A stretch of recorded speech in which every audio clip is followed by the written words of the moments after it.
दो उनको। आपको धोखे से कुफर बुलाने वाले भी तो वही लोग हैं ना। अब मक्कार कौम है, समझिए। हाँ। आज इस्लाम के लिए कौन सी कौम आगे है? अरे इस्लाम के लिए तो जो अल्लाह के नबी के जो चचा थे, तो आपने कम चाहा क्या? तो आप क्या बोलते हो, आप जन्नती बोलते क्या? इसको फिर तो उनका ईमान नहीं है क्या? और उनका कुरान पे ईमान है ना शियाओं का। उनका नहीं, जो मरे, जो अल्लाह के नबी को कितना चाहे उन्होंने। किसने? आपके चचा ने। हाँ तो काफिर थे ना। फिर तो आप बोल रहे हैं वो जन्नती है। सही सही आ रहे, सही जा रहे, सही हाँ? मैंने पकड़ा आपको। हाँ। वो काफिर थे। हाँ। अगर आज आप ससम के चचा हयात होते, हाँ। उनको परमिशन मिलती थी कि हज करने की? मिलती थी क्या परमिशन? नहीं मिलती। शियाओं को परमिशन, सुनिए, अब शियाओं को परमिशन है क्या हज करने की? है क्या नहीं? जब अब देखो जवाब आ गया आपका। एक तरफ आप परमिशन देते, वो तो बता रहा हूँ। बात पूरी होने दीजिए।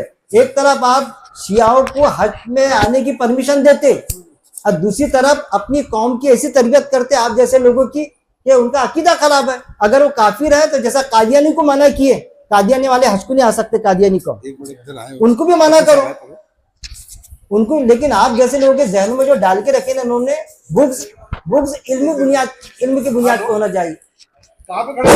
मुखालिफत इल्म की बुनियाद पर होना, बुग्ज नहीं।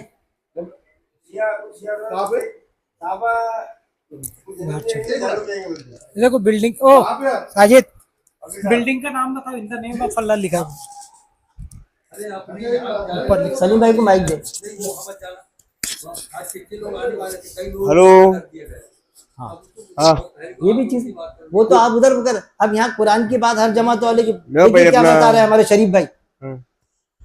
कुछ लोगों को मना कर दिया जाता है दर्स में आने के लिए, नाम बताने की जरूरत नहीं यहाँ पर। अब क्या मैं मुसलमान नहीं हूँ? आप लोग बैठे हुए मुसलमान नहीं है? हमारे अंदर तो खुद, ये मैं कोई गलत चीज बता रहा हूँ?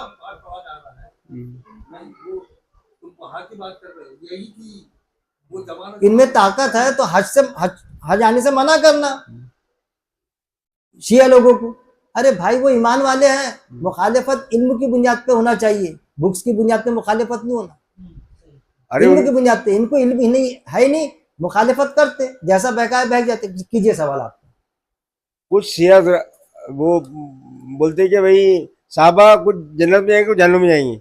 हाँ, साहबा के बारे में गलत बोलते ना, साहबा जहन्नुम में जाएंगे बोलते कुछ साहबा। हाँ। कुछ बोलते ना। हाँ। मैं भी कहता 12 साहबी जहन्नुम में जाएंगे, मैं कहता मैं 12 साहबी जहन्नुम में जाएंगे। बोलो। अरे मैं बोलता ना मैं शिया नहीं हूँ। अरे हदीस में आता है साहबा सितारे के माने जाएंगे। अरे मैं बोल रहा ना, हदीस देता ना आपको 12 साहबी जहन्नुम में जाएंगे, हदीस देता। एक तरफ ये हदीस है कि हमारा साहबा सितारे के माइंड है। अरे 12 साहबी ऐसे थे कि जिन्होंने बाकायदा पहाड़ी पर आप सल्लल्लाहु अलैहि वसल्लम को मारने के लिए वो किए थे, हमला किए थे। उनका अरे नहीं, नाम डिक्लेयर ही नहीं करे आप सल्लल्लाहु अलैहि वसल्लम ने। नाम सिर्फ एक साहबी को बताए थे, उनके नाम किसको भी नहीं मालूम। आखिरी तक के कंफ्यूज रहा, आखिरी तक के अभी भी बाद वो पोशीदा ही है हर। बल्कि यहाँ था हदीस में जनाब, एक साहबी दूसरे साहबी से पूछते थे, आप ये तो बता दो वो लिस्ट में मेरा नाम तो नहीं है। वो नाम की घोषणा अभी तक की नहीं गई, लेकिन साहबी करके थे वो, लेकिन जान के ये थे। तो कौन थे? मुनाफिक थे ना वो। तो ऐसा अगर ये कुछ बोलते तो वो 12 में के बोलते होंगे, हम ये समझेंगे ना। अरे हम ये समझेंगे ना। लेकिन हदीस जो आता, अरे भाई आप ससम के वक्त में नहीं, माँ बाप को तो बोलने का हक ही नहीं अपने किसी के। नहीं वैसा नहीं है।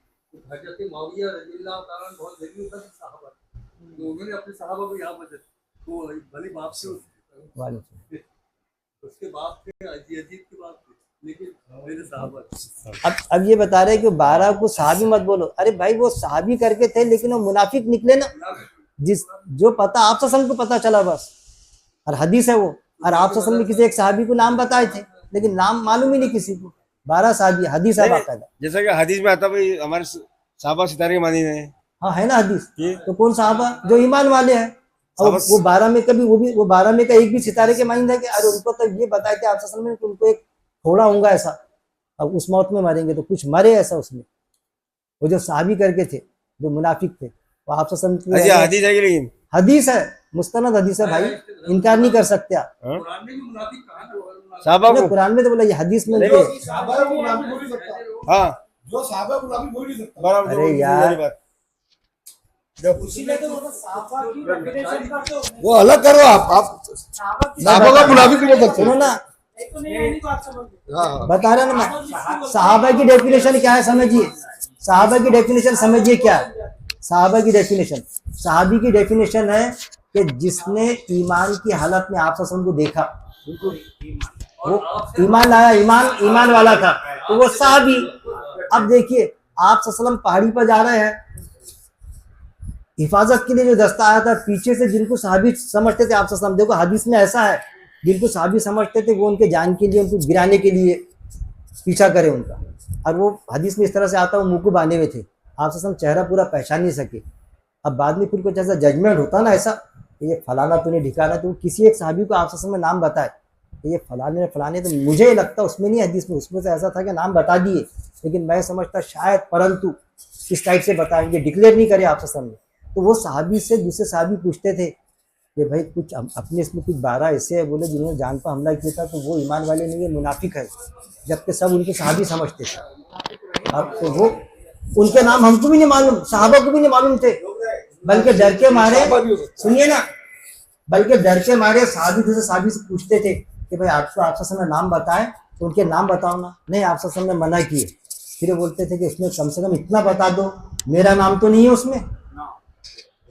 ये हदीस में आता मेरा नाम तो नहीं है भाई, तो मैं सहाबी तो नहीं हूँ, तो मैं मुनाफिक तो नहीं हूँ। अब देखिए, सुनिए गौर से, सुनिए गौर से सुनिए, सहाबी हम तो नहीं डरते। अगर अब किसी ने ये बोल दिया ना मुनाफिक की डेफिनेशन बताओ, तो फट करके आंख पर आ जाएंगे अपने आप, मेरे को मुनाफिक समझ रहे अकील भाई। अरे भाई मुनाफिक की डेफिनेशन बता रहा ना मैं, मुनाफिक ऐसा होता, वादा खिलाफ होता, झूठ बोलता है, मेरे को आपने मुनाफिक समझे क्या? सादियों का क्या आलम था, सादियों का क्या आलम था कि आप ससम के पास में, यानी एक साहबी दूसरे साहबी के पास में गए, अब कहने लगे अरे मैं तो मुनाफिक हो गया। साहबी कह रहा है, हदीस है, हाँ मालूम है आपको, मैं तो मुनाफिक हो गया। देखिए डेफिनेशन को समझो। तो बोले कैसा?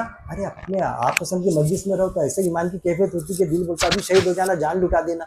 घर में जाता बाल बच्चों में तो 20 बच्चों में लग जाता, वो कैफियत नहीं रहती। हमारे ऐसे कोई बोले ना अनिस सर, हाँ भाई तुम हुए भाई, मेरा हाल ये नहीं है। अब दूसरे साहब क्या बोले, अरे मेरा भी हाल ऐसी है, मैं मेरे साथ भी ऐसा हो जाता। हाय तो आओ तो करके आप ससुर के पास में जा रहे हैं, हम तो ऐसा डिक्लेरेशन दे रहे अल्लाह के रसूल सल्लल्लाहु अलैहि वसल्लम हम तो मुनाफिक हो गए। तो बोले कैसा? आपके मजलिस में जाते तो ईमान की इसी कैफियत होती, ऐसा जज्बा। घर पे जाते बाल बच्चों में तो वो जज्बा नहीं रहता। आप ससुर ने मुस्करा दिए। जब आप मेरी मजलिस में रहते तो कैफियत ईमान की बहुत उरूज पर रहती, घर पर जाते तो सतह कम हो जाती। अंबिया इकराम की जो रहती सतह बढ़ते बढ़ते रहती, और जो सहाबी रहते ईमान वालों की खत्म नहीं होती, सतह घटती बढ़ती घटती बढ़ती। आज भी हमारे से आलम ये होता कि अभी दर्द सुन के जाओ, कभी जज्बाती हुआ, दिल बोलता बस अभी जंग हो जाना, अभी मर जाना। ऐसे भी जज्बे आते, घर पे जाते बाल बच्चों में लग जाते तो होता। इसका मतलब ये नहीं कि मुनाफिक हो गए, तो वो डरते थे। ये डेफिनेशन है भाई सहाबी की, इससे ज्यादा क्या डेफिनेशन है?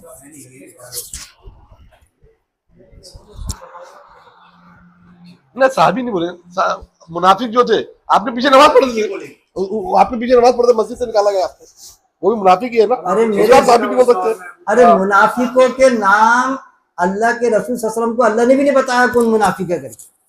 आप सल्लल्लाहु अलैहि वसल्लम ने भी नहीं पहचान सके कौन मुनाफिक है। वो तो 12 को देख लिए थे तो उनके बारे में करे, इसीलिए तो मामला हुआ कि जब आम माफी दिए तो उसमें कुछ मुनाफिक थे तो बाद में चढ़े ना फिर वो ईमान। आज भी हुआ मामला होता ना कि हमारे बीच में भी आज मुनाफिक है नहीं क्या?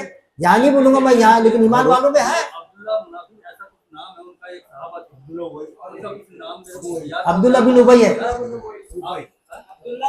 अरे तो मुनाफिकों का सरदार था वो। तो आया कि वो हम ऐसे ही चले गए थे, जरा इनके राज जानने के लिए गए थे, हम तो तुम ही में से हैं। तो ये वो खुल्लम खुल्ला था। अरे मुनाफिकों का मामला समझो आप क्या था। अरे अल्लाह के बंदो सुनिए, नूर भाई मुनाफिकों का मामला समझो क्या था। आप बोल रहे ना कि मुनाफिक उस टाइम पर भी डिक्लेयर नहीं थे। अल्लाह के रसूल सल्लल्लाहु अलैहि वसल्लम के पास में आते क्या बोलते थे? जंग कब होंगी, जंग कब होंगी। हमको जान देने का है ना, कब जंग होगी।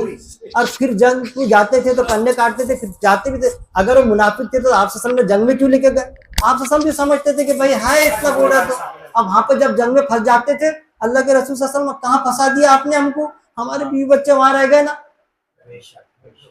तो आप सल्लल्लाहु भी नहीं पहचान पाते थे उनको, हम माफी दे दिए थे। तो ये चीजें होती ना कि कुछ आप सल्लल्लाहु को भी मुनाफिकों की लिस्ट नहीं बताया अल्लाह ताला ने, कुछ पहचाने के कुछ पहचाने नहीं थे।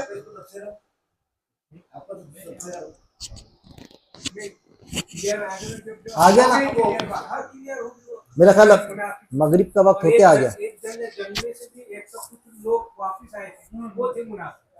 जंग में थे, साथ में गए थे, मैं करीब पड़ा हूँ। जंग में से नहीं मतलब रास्ते में से, रास्ते में तो वापस आए ना भाई, कई हदीस मिलेंगे आपको। कल पड़ा। मतलब ये साबित हुआ कि मुनाफिकों को आप सल्लल्लाहु भी पहचान नहीं पाए, साथ में रहते थे।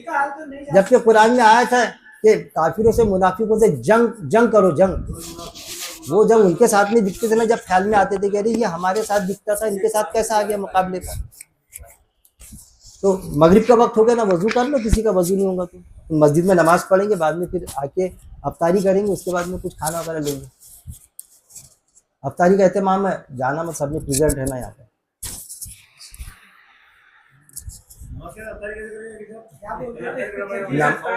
हाँ मैंने गलत बोल दिया, अफ्तारी यहाँ करेंगे, बराबर, सॉरी बोलो ना ऐसा नहीं, अफ्तारी यहाँ करेंगे, बाद में नमाज को जाएंगे, बराबर, सॉरी